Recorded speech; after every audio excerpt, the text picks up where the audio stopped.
Creo que dé la bienvenida a Luis, que es el alcalde de Gavilanes y diputado provincial adjunto al área de cultura, que está esta mañana también con nosotros y que siempre nos acompaña en todos los eventos. Es un buen amigo.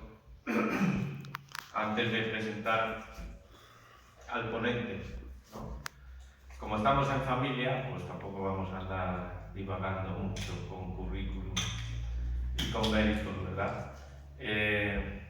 Miguel Rodríguez Blanco, en la actualidad es el secretario general de la Universidad de Alcalá de Henares, Universidad de Alcalá, que así se llama, cargo que ha ocupado en varias ocasiones, pero él en realidad es el catedrático de Derecho Eclesiástico del Estado. Pues yo creo que hoy día, de las figuras en ese planteamiento de Derecho Eclesiástico del Estado, creo que principal o de las más principales que tenemos en España en activo. Fue mi director de tesis doctoral, por lo cual a partir de la tesis doctoral pues guardamos una buena y estrecha amistad. Le propuse la posibilidad de venir a la cátedra junto con Lorenzo y bueno, pues él está encantado de estar con nosotros aquí. Entre su haber, pues tiene más de 200 trabajos publicados. Es director del Anuario de Derecho Eclesiástico del Estado. Aparte también director del Grupo de Investigación Sociedad, Derecho y Religión.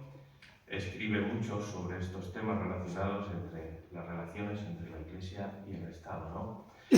Pero por no extendernos en currículum, que es muy extenso, pues yo lo he resumido en unas palabras cercanas, ¿no? Que resumen un poco la figura personal de Miguel, ¿no? Que las voy a leer. En la esencia misma de la bondad y de la humildad encontramos la virtud sublime de aquellos cuya labor callada y silenciosa iluminan las mentes y los corazones, transformando el mundo que les rodea. En las sombras de la modestia se oculta el brillo de las almas generosas, cuyos actos hablan más elocuentemente que cualquier palabra. Pues esto resume exactamente lo que es personalmente Miguel. Es una persona inteligente, brillante, pero lo mismo que le pasaba a Juan, tremendamente humildes y sencillos. Por lo cual, para no dilatarme más, pues le cedo a él la palabra y le damos las gracias por estar con nosotros en estas jornadas. Muchas gracias, muy buenos días a todas y a todos. Gracias, Pedro, por tan amable presentación que me ha emocionado. En primer lugar, quería decir que me siento muy privilegiado de estar hoy aquí con todos ustedes y quiero agradecer al Ayuntamiento de este hermoso pueblo, a la Universidad Pontificia de Salamanca, al Instituto Superior de Pastoral, por supuesto también a la Diputación de Ávila y muy especialmente a Pedro la invitación que me han cursado para estar hoy aquí con todos ustedes. Además me hace mucha ilusión el tema, el régimen jurídico de los seminarios. Mi formación, como ha dicho Pedro, no es una formación de derecho canónico, tampoco lo es de teología, es una formación de derecho estatal español, de derecho eclesiástico del Estado. Pero en los temas que he investigado siempre he tenido que tener muy presente el derecho canónico. Mi tesis doctoral fue sobre los lugares de culto. Sin terminarla ya me di cuenta que mi investigación quedaba coja y tenía que abordar el estudio del régimen jurídico de los cementerios, que fue un tema al que dediqué mucho tiempo. Luego me aventuré a estudiar los archivos y me quedaba el tema de los seminarios, ¿no? Como grandes cuestiones de derecho canónico que quería estudiar desde la perspectiva del derecho estatal. Nunca he entrado en el tema de los seminarios a fondo, porque uno cuando investiga va descubriendo cosas, va viendo que antes de profundizar en determinadas materias tiene que tener a veces una visión más completa y global, ¿no?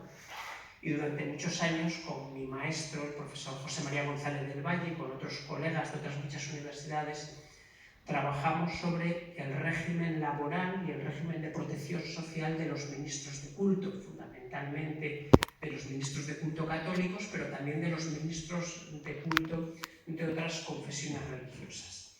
De hecho, hace un par de años culminó un proyecto de investigación financiado por el Ministerio Español de Ciencia e Innovación sobre el régimen jurídico de los ministros de culto, donde trabajamos 18 profesores de distintas universidades españolas, también con profesores europeos, que dio lugar a muchas publicaciones, y mi conclusión de ese proyecto de investigación es que quizá la cuestión que más preocupaba hoy día a nivel europeo en materia de ministros de culto era la cuestión de la formación de los ministros de culto. Y fue un tema que no habíamos contemplado en el proyecto, con lo cual, ¿no?, eso que es muy típico de los trabajos de investigación, de decir, aquí hay una laguna, hay un tema que hay que abordar, creo que es verdad. Yo publiqué el año pasado un articulito muy breve en una revista, Laicidad y Libertades, sobre la formación de ministros de culto, y en conversación con los responsables de las políticas de libertad religiosa que actualmente residen en el Ministerio de la Presidencia, el Ministerio de la Presidencia y de Justicia, ¿no?, en estos días, me decían que es el tema que tienen pendiente, la formación de ministros de culto. Y en nuestro país vecino, en Francia, en las últimas reformas que ha impulsado Macron de la Ley de Separación de Iglesia-Estado de 1905, esas reformas hacen mucho hincapié en la cuestión de la formación de ministros de culto, y luego les contaré una experiencia francesa muy novedosa, ¿no?, por si nos puede dar alguna idea para el derecho español. Mi ponencia va a tener 6 apartados y luego cerraré con una conclusión muy breve que fundamentalmente espero que sea para ustedes un elemento de reflexión. El primer apartado tiene que ver con lo que he denominado precisiones metodológicas y conceptuales. Como decía, mi formación es una formación de Derecho Eclesiástico del Estado, y creo que los académicos tenemos el deber de ser humildes, de ser honestos con nosotros mismos, ¿no?, de conocer nuestras propias limitaciones, y por tanto yo no me voy a adentrar en temas de derecho canónico, en temas de teología ni en temas de pastoral, porque poco les puedo decir de eso, que saben ustedes muchísimo más que yo. Por tanto, yo me voy a adentrar en temas propiamente de derecho eclesiástico del Estado, teniendo muy presente lo que decía un famoso canonista italiano del siglo XX, muy original, Pio Fedele, que él en aquellas discusiones de finales del XIX, principios del siglo XX, sobre las relaciones entre derecho eclesiástico del Estado y derecho canónico, decía: un eclesiasticista sin conocimiento del derecho canónico no sirve para nada, porque no se puede analizar el derecho estatal sobre el factor social religioso desconociendo la regulación propia de los grupos religiosos y en particular del derecho canónico, del mismo modo que él decía: un canonista sin teología no sirve para nada, porque está también totalmente cojo. En este sentido hay que lamentar, y yo lo lamentaba en el prólogo de la magnífica tesis doctoral de Pedro, que en las universidades públicas españolas prácticamente haya desaparecido el estudio del derecho canónico, se haya perdido este saber, queda como materia optativa en muy poquitas universidades, y creo que también hay que lamentar, y que es una pena, ¿no?, que en las universidades públicas españolas desde el siglo XIX haya desaparecido la teología.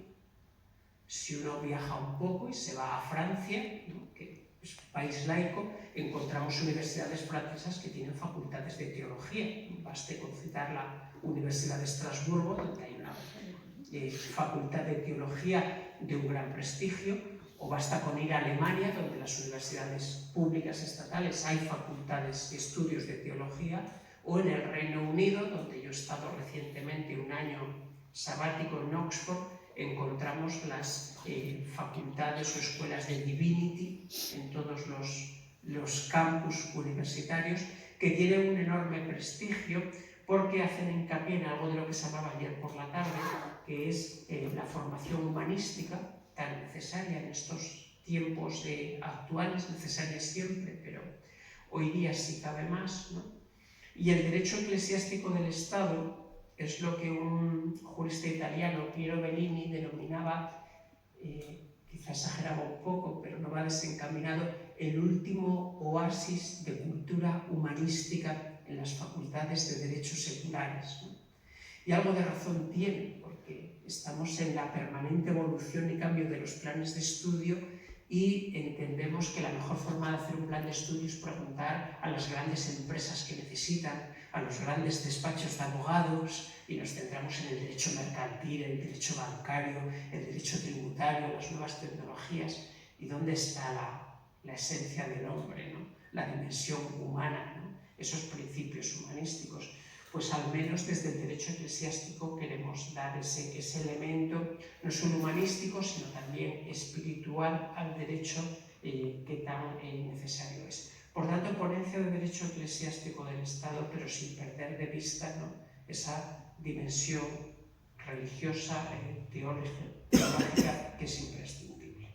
Segundo elemento de estas precisiones conceptuales, yo partiré y tendré muy presentes los grandes principios constitucionales que informan la totalidad del ordenamiento jurídico español en la regulación del factor social religioso, que son los principios de libertad religiosa, de no confesionalidad del Estado, de no discriminación y de cooperación entre el Estado o los poderes públicos y la Iglesia Católica y las demás confesiones religiosas. Tercer elemento de estas precisiones metodológicas y conceptuales, cuando hablamos del régimen jurídico de los seminarios desde una perspectiva de derecho estatal, tenemos que tener en cuenta que en este momento en España se encuentran, como todos ustedes saben, en un profundo proceso de reforma y que de aquí a 2026 todas las diócesis españolas tendrán que plantearse cuál es la evolución, cuál es la nueva ordenación y organización de los centros de formación de sacerdotes, ¿no? Probablemente surjan, muchos ya han surgido, seminarios interdiocesanos, otros seminarios cierre, y esto conlleva profundas reflexiones y retos desde la perspectiva del derecho canónico y de la organización diocesana. Unido también, porque uno no puede desconocer la realidad, a una situación de, podemos llamar, de crisis, creo que no es exagerado, de vocaciones. Los últimos datos que yo he consultado de la Conferencia Episcopal Española, había en el último curso en España un total de 143 nuevos seminaristas y un total de 956 seminaristas en formación. Si comparamos estos datos con lo que ocurría hace 20 años, pues vemos que aquí hay un reto que hay que afrontar, que probablemente vaya ligado a esa acusada secularización que está experimentando la sociedad española. Desde el año 2000 al 2024 prácticamente se ha pasado de un porcentaje de un 80% de la población española que se declaraba católica. Actualmente en 2024 estamos ya por debajo del 60% de la población que se declara católica. Y también ha cambiado mucho la forma de entender la fe y de vivirla, ¿no? Lo cual obliga también al derecho canónico, y yo he participado en algún congreso en este sentido en Francia, a reflexionar sobre cómo entendemos la pertenencia eclesial y qué entendemos por ser católico, y si los parámetros tradicionales del derecho canónico siguen siendo válidos o también tenemos que reflexionar sobre esta cuestión, ¿no? Partiendo de estas premisas, la idea que yo les quiero lanzar, con toda la modestia del mundo, pero es la idea de un profesor de Derecho Eclesiástico que aplica una mirada de derecho estatal al mundo eclesial, es la necesidad de introducir y de contemplar la dimensión sociojurídica en el régimen jurídico de los seminarios y en la formación de los seminaristas. Y una dimensión sociojurídica desde la perspectiva del derecho estatal. Necesitamos vasos comunicantes, ¿no? Ayer hablábamos un poco de la necesidad de hablar del hombre concreto en un momento concreto y en una realidad concreta que es la que vive, ¿no? Y no quedarnos en una entelequia abstracta, atemporal, ahistórica. Los seminarios están en una sociedad, la sociedad actual, con los condicionantes actuales, en nuestro caso en un ordenamiento jurídico, que es el ordenamiento jurídico español, que afecta a muchas de las cuestiones. Por tanto, introduzcamos esa dimensión socio-jurídica. Porque además, a los factores que he comentado, tenemos que añadir uno que no podemos ignorar, que es toda la problemática de los abusos sexuales, toda la dimensión mediática que está teniendo esta cuestión, la dimensión jurídica y el daño que está haciendo a la reputación social del ministerio eclesial, de la consideración social de los ministros de culto.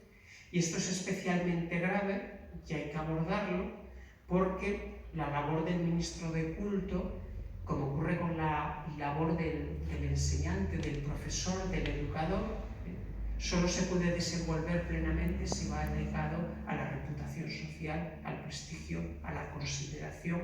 Y esto a lo largo de la historia ha sido algo fundamental para tejer verdaderas comunidades.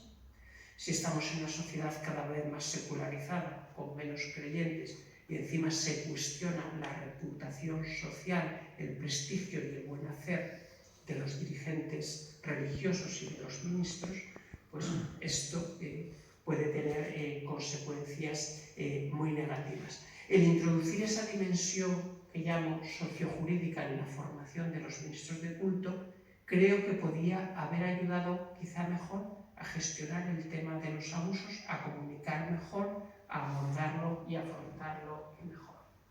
Y luego debemos tener en cuenta, y es el último de los elementos de estas precisiones conceptuales, de este contextualizar mi intervención, que los ministros de cultos, los sacerdotes, los párrocos, los dirigentes religiosos, los obispos, se enfrentan a una enorme complejidad en la gestión de las entidades a cuyo frente se encuentran y de las comunidades que son responsabilidad de ellos.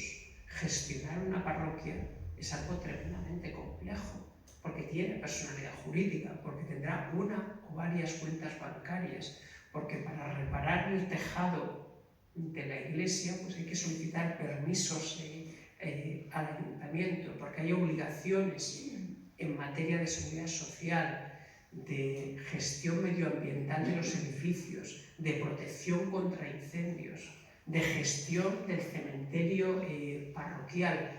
Si no tiene una mínima formación en esa dimensión sociojurídica, el sacerdote párroco pues, se va a ver impotente ante muchos retos que tiene que afrontar. O pensemos en las labores de asistencia religiosa, la asistencia espiritual en instituciones y entidades públicas, hospitales, centros penitenciarios, residencias de ancianos.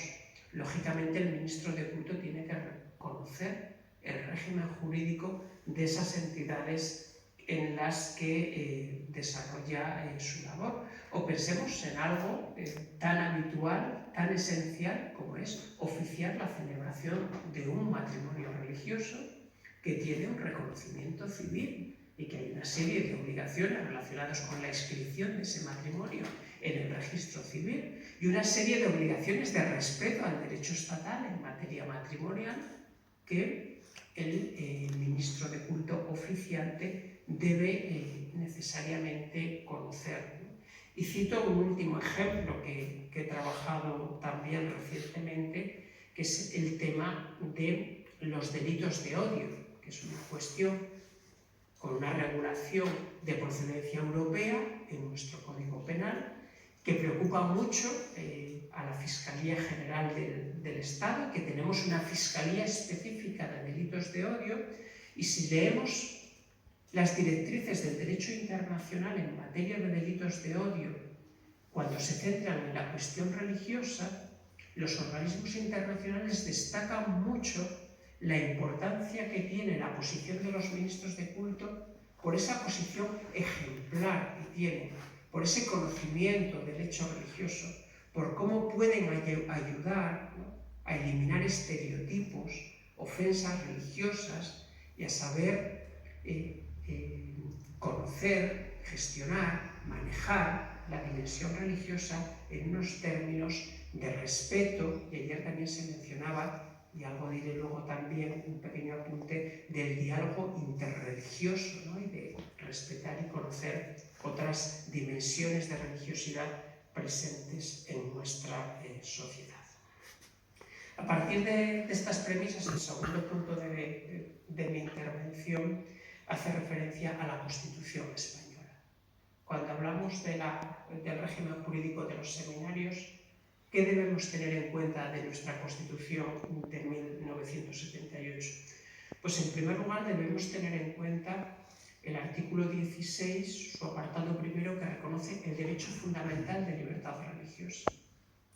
Y el derecho fundamental de libertad religiosa, nos dice la Constitución, que se reconoce a los individuos, a las personas, pero también a las comunidades, a las confesiones religiosas. Los propios grupos religiosos son titulares del derecho fundamental de libertad religiosa, y por ello debemos hablar de una dimensión institucional o colectiva del derecho fundamental de libertad religiosa, que, como explicaré a continuación, implica el derecho de las confesiones religiosas y, por tanto, de la Iglesia Católica a formar y a designar sus ministros de culto.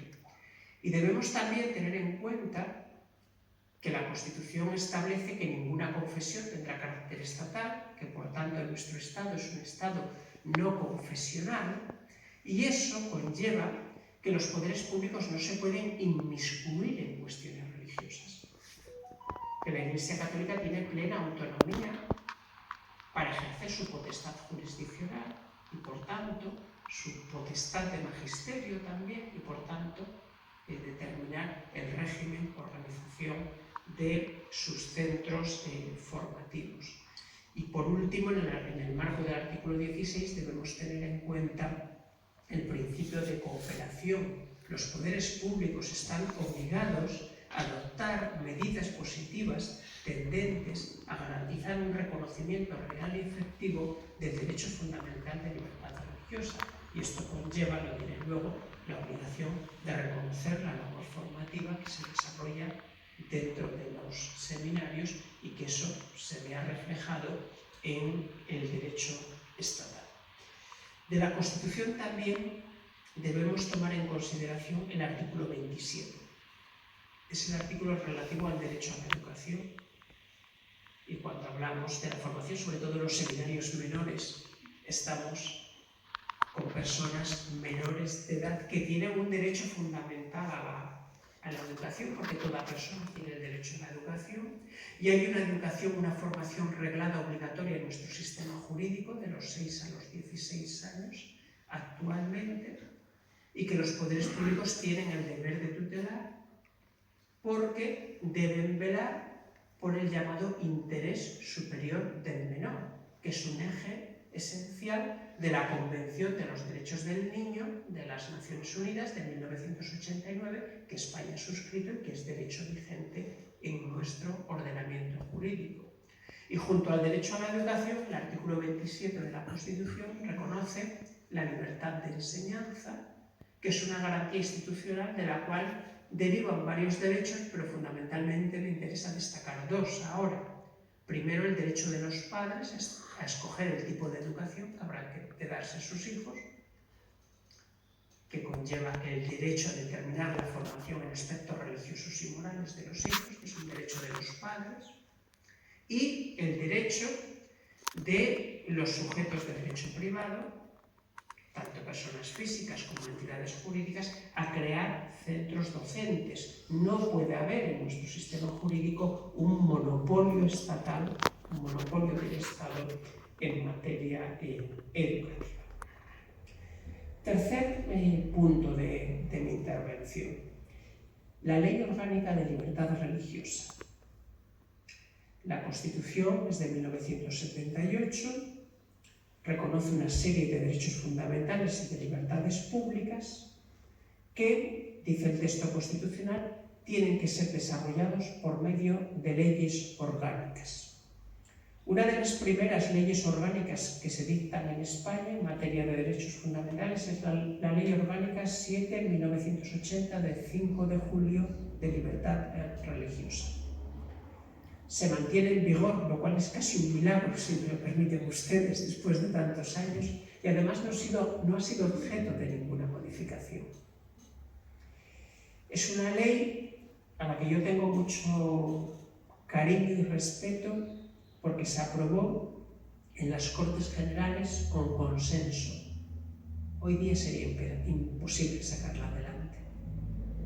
Uno lee los debates parlamentarios acerca de la Ley Orgánica de Libertad Religiosa y se encuentran personas tan dispares como Gregorio Peces Barba, Manuel Fraga, Gabriel Cisneros, Jordi Soletura, Santiago Carrillo, y ve cómo nacionalistas, comunistas, socialistas, demócratas, cristianos, consiguen ponerse de acuerdo y sacar un texto sin ningún voto en contra. En una cuestión tan compleja y que tanto había dividido a la sociedad española como la cuestión religiosa. Y ven cómo, por ejemplo, se ve cómo el Concilio Vaticano II está muy presente en esos debates y cómo está muy presente también los textos internacionales de derechos humanos. Y es una ley muy breve, lo cual es también una gran virtud, porque hoy quien sigue el boletín oficial del Estado cuando sale una ley tiene que reservar varios días para poder leerla, ¿no? La sociedad es compleja, pero a veces también complicamos mucho el lenguaje y el derecho, y eso de la sencillez es muy necesario, a veces para decir una cosa que está con sujeto, verbo y predicado, y decirla muy clara, ¿no?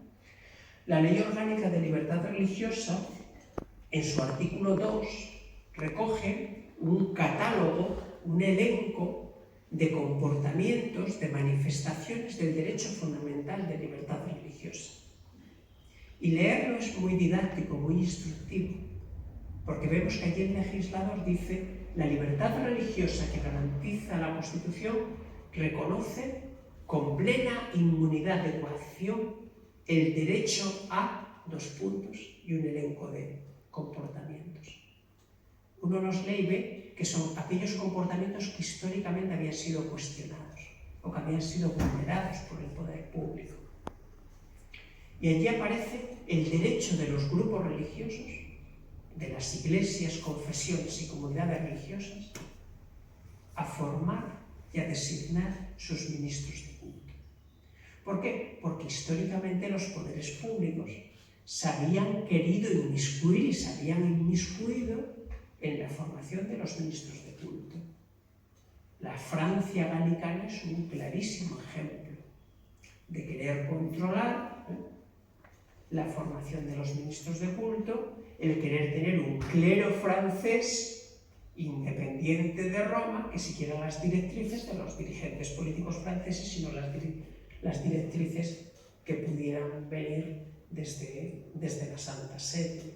Y pensemos en los últimos años del régimen de Franco en España, la cantidad de sedes episcopales que se encontraban vacantes y las dificultades que había a la hora de designar las personas al frente de las sedes episcopales, y cómo el sistema del concordato de 1953 pues había entrado en una situación de colapso, y fue una de las cuestiones que inmediatamente se aborda cuando se inicia la transición. Ahora me referiré a esta cuestión, pero antes, por cerrar el tema de la libertad religiosa, decir que ese reconocimiento que establece nuestra ley orgánica de libertad religiosa a formar y designar los ministros de culto se encuentra también en los principales textos internacionales de derechos humanos. Hay una declaración, parece poco una declaración, es una declaración de la Asamblea General de las Naciones Unidas de 1981, la Declaración 36-1955, tiene un título que es sobre la eliminación de todas las formas de intolerancia y discriminación fundadas en la religión o las convicciones. Esta declaración es el fruto de muchos años de trabajo en Naciones Unidas de intentar alcanzar una convención internacional en materia de libertad religiosa.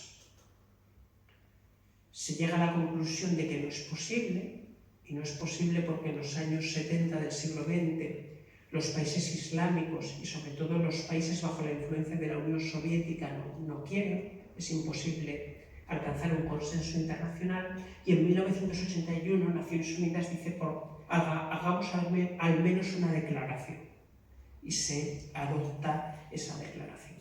En ella, en el artículo 6, se desarrolla el contenido de la libertad de pensamiento, de conciencia y de religión, y allí se insiste en el derecho de las confesiones religiosas a crear centros de formación de ministros de culto y a poder formarlos con plena autonomía e independencia frente a las autoridades estatales.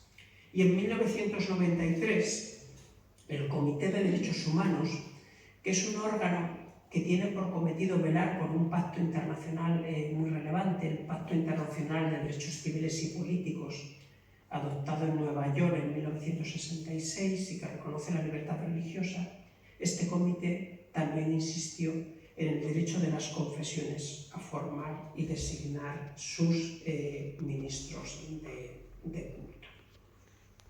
Paso al cuarto punto de mi intervención, que lleva por título Los acuerdos vigentes con la Santa Sede en España. Estos acuerdos son varios, fundamentalmente los más relevantes y conocidos son los 4 acuerdos de 3 de enero de 1979, firmados a los pocos días de la entrada en vigor de la Constitución de 1978, pero hay uno muy relevante, un poquito anterior, que es del 28 de julio de 1976. Este acuerdo se mantiene vigente, es muy breve, generalmente se menciona por 2 cuestiones. En este acuerdo, el Estado español renuncia al llamado privilegio de presentación, a la intervención en la designación de autoridades eclesiásticas, y la Iglesia, por su parte, renuncia al llamado privilegio del fuero, a que los ministros de culto no sean juzgados por los tribunales civiles. Este pacto políticamente fue muy relevante. Ya era Adolfo Suárez, presidente del gobierno. Lo negocia directamente el ministro de Asuntos Exteriores, don Marcelino Oreja, y consigue algo que solo lo pueden hacer las mentes brillantes y con una enorme habilidad política. En menos de un mes, y esto lo ha contado don Marcelino Oreja, yo lo he escuchado personalmente y además lo contaba leyendo una libreta que le escribía cada noche al llegar a casa de lo que iba haciendo cada día, prácticamente en el mes de julio de 1976, en menos de 20 días, consigue la diplomacia española y la diplomacia vaticana este acuerdo de 1976, y don Marcelino Oreja dice que el rey Juan Carlos le había dado al gobierno el mandato de debemos formalizar un acuerdo para que la Iglesia Católica se sume institucionalmente al proceso de transición política. Y en la exposición de motivos de ese acuerdo de 1976 se recoge el compromiso de la Iglesia y del Estado, inspirados en los principios del Concilio Vaticano II, de llegar a unos acuerdos parciales que sustituyan al concordato de 1953. Esos acuerdos son los 4 acuerdos de 3 de enero de 1979, que en materia de seminarios son muy relevantes. El acuerdo sobre asuntos jurídicos reconoce la potestad de la Iglesia en materia de jurisdicción y magisterio, lo cual entronca directamente con la creación, erección de seminarios y con su organización y la labor de formación de ministros de culto. Reconoce la personalidad jurídica de las entidades de la Iglesia Católica. Está el acuerdo sobre enseñanza y asuntos culturales, que hace una referencia expresa a los centros de formación de sacerdotes y de ministros de culto en general de la Iglesia Católica, y a la formación teológica y a los centros de estudios superiores de la Iglesia, tanto a su establecimiento como al reconocimiento de la labor formativa realizada en ellos por parte del Estado. Y luego está también el acuerdo sobre asuntos económicos, que en materia de exenciones tributarias menciona a los seminarios. Son centros que desarrollan una actividad de interés general que tiene un reconocimiento en materia tributaria con exenciones en determinadas figuras impositivas, como puede ser el impuesto sobre bienes inmuebles, pero también el impuesto sobre el valor añadido y otro tipo de figuras tributarias que gravan la actividad económica desarrollada por personas jurídicas. Quinta cuestión. Si hablamos de una perspectiva de derecho eclesiástico del Estado, mencionamos los acuerdos con la Santa Sede, pero no podemos desconocer la existencia de acuerdos entre el Estado y otras confesiones religiosas. En 1992, España firmó 3 acuerdos de cooperación con 3 minorías religiosas tradicionales desde la perspectiva de nuestro ordenamiento: los evangélicos, las iglesias evangélicas, las comunidades judías y las comunidades islámicas. 1992 no fue una fecha elegida al azar. Se cumplían 500 años de la conquista del Reino Nazarí de Granada por los Reyes Católicos y se cumplían 500 años de la expulsión de los judíos de España, y el gobierno español quiso simbolizar el cambio de nuestra regulación jurídica y de nuestra aproximación al hecho religioso, firmando unos acuerdos de cooperación con musulmanes, con judíos y también con las iglesias evangélicas, cuyo peso y relevancia en la sociedad española tampoco hace falta explicar. Estos 3 acuerdos de 1992, en cuanto a su contenido, se inspiran en los acuerdos con la Santa Sede, y todos ellos hacen referencia a los centros de formación de ministros de culto por parte de esas confesiones religiosas, al estatuto jurídico de los ministros de culto y al reconocimiento por parte del Estado del desarrollo de su labor y también a su protección social, porque están incluidos, al igual que ocurre con los clérigos diocesanos de la Iglesia Católica, en el régimen general de la seguridad social, mediante su asimilación a los trabajadores por cuenta ajena. Y llego ya al punto sexto, ¿no? Al punto final de mi intervención. ¿Cuáles son, bajo mi humilde punto de vista, las cuestiones actuales más relevantes de los seminarios desde la perspectiva del derecho estatal español?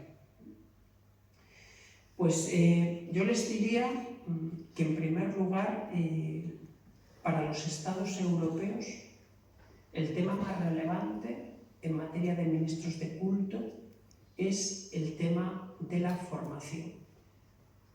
Y en países como Francia, Alemania y el Reino Unido, en materia de política religiosa, esta es la cuestión central: la formación de los ministros de culto.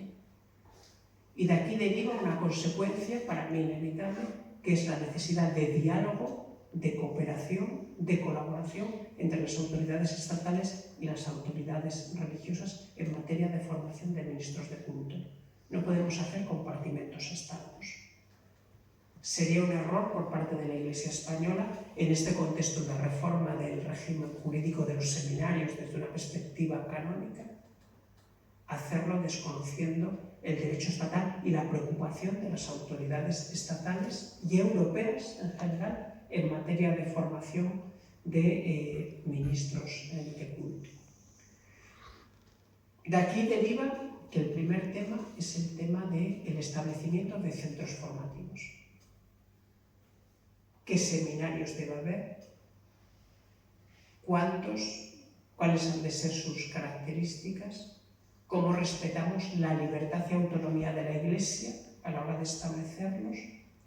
Con el cumplimiento de las normas estatales, permítanme la redundancia, de obligado cumplimiento. Si hablamos de seminarios menores, no podemos perder de vista, ya lo decía al principio, el derecho a la educación y el interés superior del menor. Porque es una obligación del derecho internacional, porque así deriva del derecho a la educación. Y eso es un deber y una obligación del Estado, velar por la educación básica de todo menor. Y por tanto, para que los estudios desarrollados en seminarios se integren plenamente en el sistema educativo y sean reconocidos adecuadamente por el derecho estatal, esa dimensión tiene que estar contemplada. El segundo elemento es el tema de la personalidad jurídica. Los seminarios mayores tienen personalidad jurídico-civil o peleges. El Acuerdo sobre Asuntos Jurídicos con la Santa Sede establece que las entidades de derecho canónico, desde el momento que tienen personalidad jurídica canónica, si forman parte de la estructura jurisdiccional de la Iglesia, automáticamente tienen personalidad jurídica civil en el derecho estatal español. España tiene un registro de entidades religiosas, que es un registro público, que depende del Ministerio actualmente de la Presidencia y de Justicia, tradicionalmente había dependido del Ministerio de Justicia, que tiene una regulación en un Real Decreto del año 2015 y que cuenta con un desarrollo normativo específico para la Iglesia Católica que regula cómo las entidades de la Iglesia Católica adquieren personalidad jurídica civil en el derecho estatal. Esta perspectiva no se puede perder de vista y la Iglesia tiene que ser consciente. Un seminario existe en el ámbito del derecho canónico, pero está en una sociedad, en un contexto jurídico, en un tráfico jurídico estatal, y debe quedar muy clara qué seminarios tienen personalidad jurídica civil, cuáles no, si se fusionan seminarios diocesanos, sean seminarios interdiocesanos, qué personas jurídicas dejan de existir y qué nuevas personas jurídicas surgen, quién es su representante legal, cuáles son sus estatutos, y todo esto tiene que estar comunicado al derecho estatal para que la actuación en el tráfico jurídico civil esté perfectamente determinada y clarificada. Tercera cuestión, el tema del reconocimiento jurídico de los estudios. Y esto opera tanto en el plano preuniversitario, de la enseñanza básica obligatoria en los estadios previos a la universidad, como en el caso ya de los seminarios mayores, en el reconocimiento civil de las titulaciones expedidas en los centros de la Iglesia. Sobre esto hay una regulación normativa por medio de reales decretos pactados entre la Conferencia Episcopal y los gobiernos españoles, el Ministerio de Educación, en ejecución del Acuerdo sobre Enseñanza y Asuntos Culturales con la Santa Sede, pero es una cuestión en la que, si la Iglesia Católica está en un proceso de reforma de los seminarios, tiene que tener en cuenta cómo esos estudios son reconocidos en el ámbito estatal. En relación con esto, la cuarta cuestión que tiene que ver con el programa formativo en los seminarios. Lógicamente, la potestad, la capacidad para determinarlos de la Iglesia. Forma parte de su autonomía, de su potestad jurisdiccional. Pero si miramos a otros estados, si cruzamos los Pirineos y echamos una mirada a Francia, a lo que ocurre en Francia, vemos que desde hace ya varios años Francia ha creado un título universitario, un diploma universitario, por parte del Ministerio del Interior relativo a la formación de ministros de culto. Y para que un ministro de culto sea católico, evangélico, musulmán, judío, pueda, por ejemplo, ir a un hospital público a hacer labores de asistencia religiosa, tiene que haber cursado ese diploma universitario, que es gratuito. El Estado lo paga, el Estado francés. Pero quiere que los ministros de culto tengan una serie de conocimientos mínimos sobre cómo es el ordenamiento jurídico francés, cuál es el contenido de la laicidad, qué derechos y libertades públicas garantiza la Constitución francesa, cómo se organiza el Estado, cuáles son las autoridades estatales competentes en determinadas materias, qué confesiones religiosas están presentes en Francia, cuáles son las características de esas confesiones religiosas. Y esa es una formación obligatoria. Por esa preocupación que tiene el gobierno francés de temas de falta de integración social, orden público. No nos engañemos, el tema musulmán allí es muy relevante y les preocupa mucho la formación yihadista del terrorismo islámico a través de ministros de culto, de imanes, muchos de los cuales no hablan francés y que son financiados por gobiernos extranjeros. No está pensando cuando el gobierno francés diseña este diploma universitario a los ministros de culto católicos, pero les obliga a cursarlo. Y yo creo que es un elemento no desdeñable que se debe tener en cuenta desde la perspectiva de la Iglesia Católica. Yo, por ejemplo, les decía al principio, he trabajado en el régimen jurídico de los cementerios, me he encontrado con sentencias de responsabilidad patrimonial de sacerdotes, de párrocos católicos, por hacer obras en un cementerio parroquial sin pedir una licencia urbanística.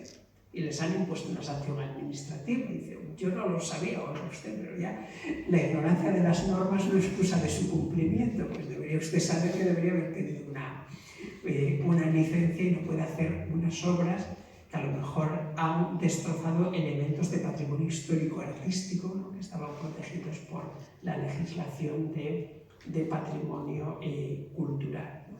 Entonces, en ese programa formativo de los seminarios, aunque la potestad y la capacidad es de la Iglesia, el diálogo con las autoridades estatales y contemplar esa dimensión sociojurídica creo que podría ser interesante, lo cual además ayudaría a lo mejor a introducir el trabajo de determinadas competencias que son necesarias en el desenvolvimiento de la actividad de ministros de culto y de sacerdotes en ámbitos como centros educativos, residencias de ancianos, centros penitenciarios, porque esa dimensión social y esa actividad social de los ministros de culto es muy relevante, y esto conecta también con el tema del diálogo interreligioso.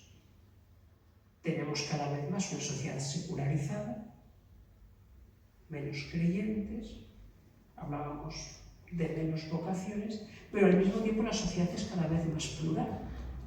Es como una tendencia contradictoria, ¿no? Baja el número de personas creyentes, pero aumenta el número de personas que pertenecen a otras confesiones religiosas. Y, por tanto, la labor del ministro de culto católico se desarrolla también en un contexto de diversidad religiosa, de pluralismo. Y tiene que tener una formación para ello. Y yo considero que esto es imprescindible, ¿no? Por tanto, y es mi conclusión, y no les canso a ustedes más, ¿no?, la conclusión que yo me atrevo a aventurar de mi intervención y de estas reflexiones que he compartido con todos ustedes es que, junto a las dimensiones tradicionales que se contemplan desde la perspectiva de la Iglesia Católica en la formación en los seminarios, ¿no?, la dimensión espiritual, la dimensión pastoral, la dimensión humana, la dimensión teológica, tengamos también en cuenta la dimensión sociojurídica. Porque estamos en una sociedad y en un derecho estatal que está en permanente diálogo e interrelación con el derecho estrictamente eclesial, con el derecho canónico. Muchas gracias por su amable atención y no descanso